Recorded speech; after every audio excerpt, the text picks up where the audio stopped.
Under-14s cup time. It's Jess, Jumeirah English-speaking school against Whitgift.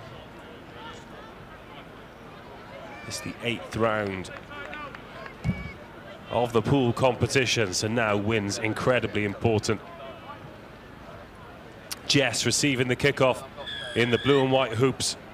Whitgift in the navy jerseys with the gold hoops getting us underway.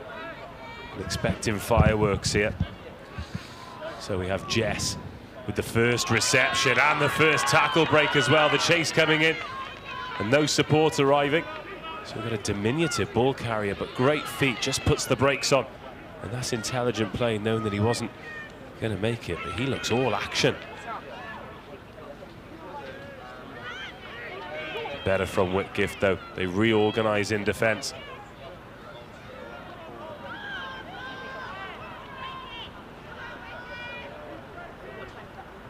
Looking over at the far side, I think Mike Wernham is coaching Jess. Former Loughborough students prop forward. Oh, that's been turned over, though. And Whitgift with the first real opportunity now, looking for the man on the outside. Oh, and he's turned them inside out, and that is the opening score. Well, you know, you see there the amount of ball that Jumeirah had. I think they possibly need to be a little bit more direct then, a little bit earlier to take advantage of that contact area. The number 6, a lovely little ball player, needed somebody to come off him just to give him that little bit of go forward. As they spilt that in then, and Whitgift, who traditionally a very strong outfit, have managed to get that first score on the board. Well, he's taken them up to just shy of halfway, and then they've just gone into reverse for a few phases. Sometimes you see that in sevens, don't you? And I'm always, as a perhaps more of a 15-a-side background myself, I always wonder why you keep going backwards. I understand you want to keep hold of the ball, but sometimes creating that contact area, creating that little bit of momentum and that go forward, being a little bit more direct, can actually bring you some dividends in the sevens game. It's certainly something that we'll be looking to do when we go into the British University Sevens in a few weeks' time. Do you coach that? I've done over the years. Obviously, when we won it 2 years ago, I'm going to, nail my colours to my mast since I was in charge then. But we also use it as an opportunity to develop some of our coaches in the programme. So Rhys Roberts coached last year, and we've got Tommy Morgan, who's probably going to front it up this year with me, alongside Andrew, who has got that good playing background for Germany. There we go. This number 6. Yeah, this number 6 is he's a real live wire. It's like he needs a few lads taking gambles, just hanging off the shoulder, because if he can get the ball away to somebody with some straight line speed. And Whitgift come again. 5-0 to the good. Speaking of men that need some sunscreen, Angus from 15Rugby's just walked past. And if he stays the day like that, there could be an A&E emergency later on in the day. When we were out in Australia, the phrase was slip, slap, slop, and wear your sun hats. So that could be a message for him moving forward. If you're tuning in for the first time today and you're not a big follower of schoolboy rugby, his website is one that you have to check out. 15Rugby. It is unprecedented coverage of the schoolboy game in England. The value those types of websites have, and the interest in the game that as a result of it. In Wales, we've got a similar one, All Wales Sport, and the services these people provide are fantastic and really give the profile to these school and university teams. He's there again. Every time he's got the ball, that number 6 really looks to create something.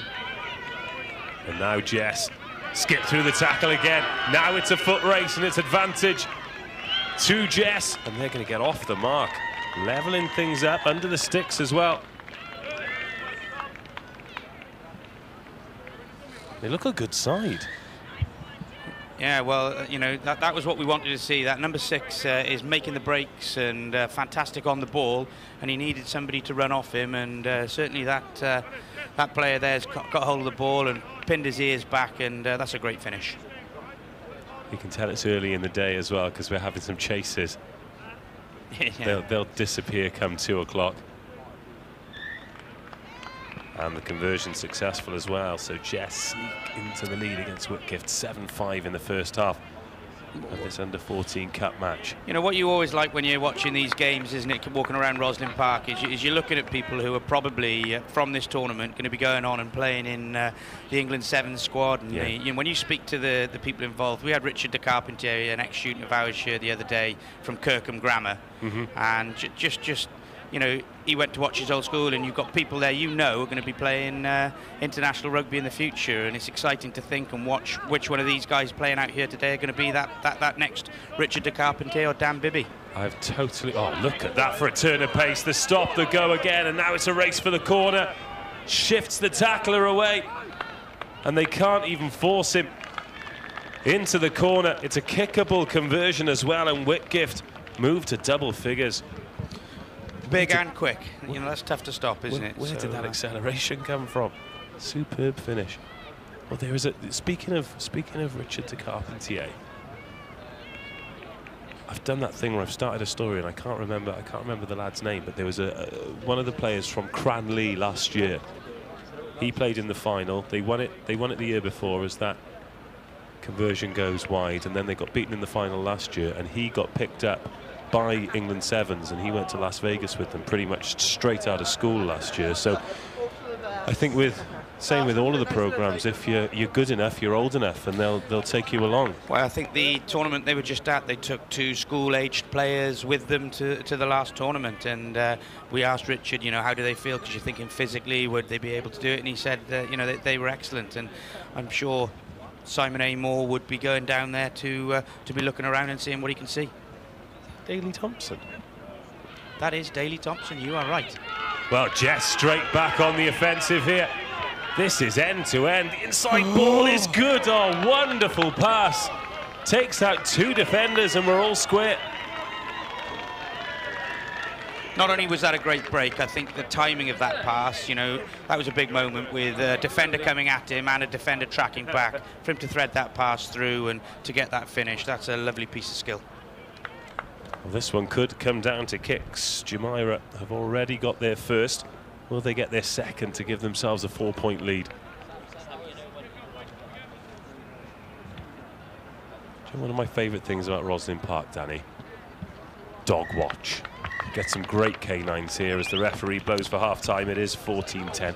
Look at this boy down here. The quality of the dogs and the quality of the cars you get here are a little different to what we see back home in Wales. I will say that. Quality of the cars, did you say? Dogs and cars. There's a significantly different higher-end spec. Where did you park your Bugatti? It was the helicopter today. Oh, it was the chopper, was it? I suppose there's a lot of room to land it around here, isn't there? Half-time in the under-14 cup match, the 3rd match of today. Jumeirah English-speaking college school, 14, Whitgift 10. We've already had St John Birchman's College beating Bishop Burton in the women's competition, and Exeter College getting around Bromerthen in the opener. Next up, we go to the plate competition, Eltham against St Joe's Ipswich. That will be a good game. And then Blundell's versus Sedbergh in the cup. I'm pretty excited to see those next 2 games on here. We go to the St Joe's Festival every year, where they have 16 of the best schools in sort of September, October time, and that's a fantastic event. And I'm really pleased to see that they've made it through to the plate. We picked up a couple of their students last year, and I know that'll be a great game against Eltham. Who are the St Joe's boys? Who are the St Joseph's boys? So we've got Tom Williams, outside half, from the Welsh Exiles programme, and we also have Zach Clow. Oh yeah, Zach. So a few boys that have come into our programme, and I suppose following that up then with the Blundell's Sedbergh, that is going to be an absolute corker. Yeah. We do a lot of work with Exeter University and Taunton Titans, and Tony Yap is the coach of the Blundell's side. Tony's done a real good job with Blundell's. We picked up a lad there, Barry Correa, who's with the Exeter Chiefs programme at the moment. And that Sedbergh team I watched yesterday, 2 games I saw them play, and I thought they were outstanding. So there's a lot of rugby to be played out here today, Dave, and it's going to be really, really exciting. Well, if you're watching at home and you can get away, then come down. We're really easy to find, and we've got umpteen pitches. Of course, we'll be bringing you all of the action live from pitch RE1 as Whitgift have the first possession of the second half. There's also live streaming on Pitch RE2, but that doesn't have any commentary. And if you want to check where your school is going to be playing, then national7s.co.uk is a quite amazing website, actually, that keeps you informed with all of the action. The hashtag to get in social media is RPNS7F. Anything you to ask, get involved. I'd love to hear from you, especially in the sunshine when everyone's in a good move and the flow. Did you know this to Dubai? Yes. Yes, it is. However, I've admitted to that. I'm going to double check now. You've sown doubt in my mind.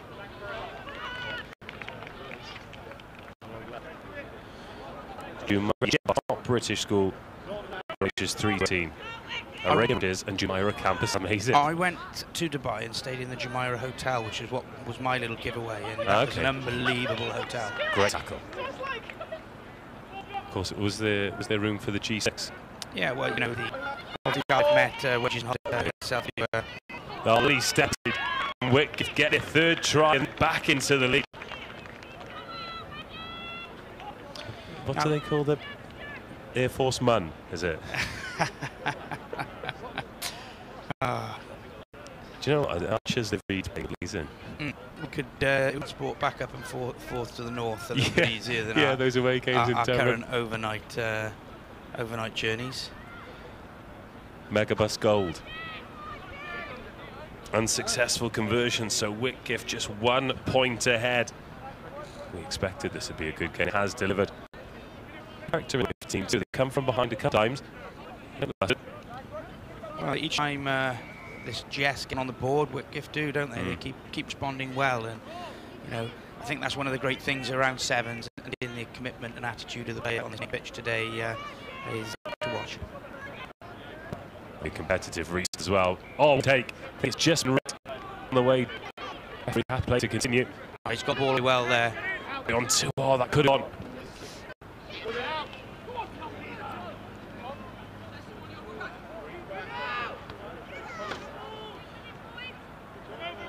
Good tackle that time from the number 6. He's a real all-rounder, isn't he? Good well, player. Both teams here has been good sevens, good defence, and you know, great width on the ball there from both teams. So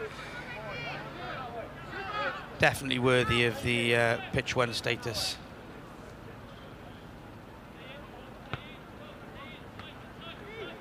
Well, if they score another try here, Whitgift, doesn't necessarily change anything. They need the conversion to make it safe. Well, they're going to get the try. Strength and speed. You even saw him try and step inside to get under the sticks there, knowing how important the conversion would be. But that tackle, despite the fact it conceded a try, important nonetheless. 20 points to 14. Pretty excited to tell you that just in front of us there is Alan Shepherd, the Performance Director for Women's Rugby. I like that. Oh, that is a great conversion. kick. And that might well be the kick that wins it for Whitgift. 22-14.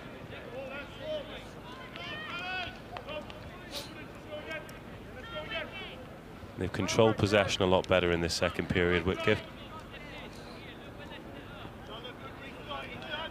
How many international sides do you tend to get at the Roslyn Park? Loads. The guy you want to speak to is Mark over in RE1. I can say that on this pitch, off the top of my head now, we've had Dubai, Singapore, Belgium, Sweden, Pakistan, Wales.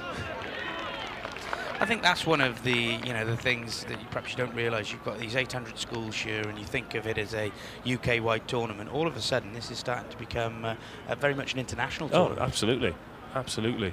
There's a very warm welcome for everyone.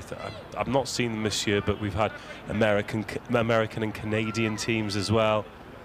Yeah, the team from Singapore, they were Dulwich College Singapore, and they've come over to be part of the Dulwich Olympiad. The school celebrating 400 years, which it probably feels like you've been at Cardiff Met for that long. Guards definitely has. Oh, this would be a fantastic try if he gets around the final defender, which he half does. And then Jess respond to keep themselves alive. They do need 2 scores, and there's acres of space on the right-hand side here if Whitgift can get it there. Little bit flat-footed, but now the arc comes in. Credit to Jess, they've managed to defend the full width of the pitch. That's gone forward. Our clock still has a little bit of time on it, so if Jess are going to get anything, they need to do it pretty much now, but that's looking unlikely. And Whitgift can seal it here. Step inside 1 and 2. The netball pass. The commitment of this Jess side to keep Whitgift out. I think Whitgift are going to go in on the corner here, but the commitment in defence has been absolutely, you know, really something special, and something that, while they might not have won the game, they can be really proud of their efforts. From a coach's perspective, I think that's the important thing to hammer home, isn't it? It's like, boys, you've done incredibly well here. Well, you know the tradition that Whitgift have as a rugby school, and to see Jess not only come out, but for the first sort of 10 minutes of this game, they were probably, you know, in the lead and actually looking at winning this game. But Whitgift have kept hold of the ball. But what's impressed me in that last 4 minutes is when a side could drop off, this Jess side kept going.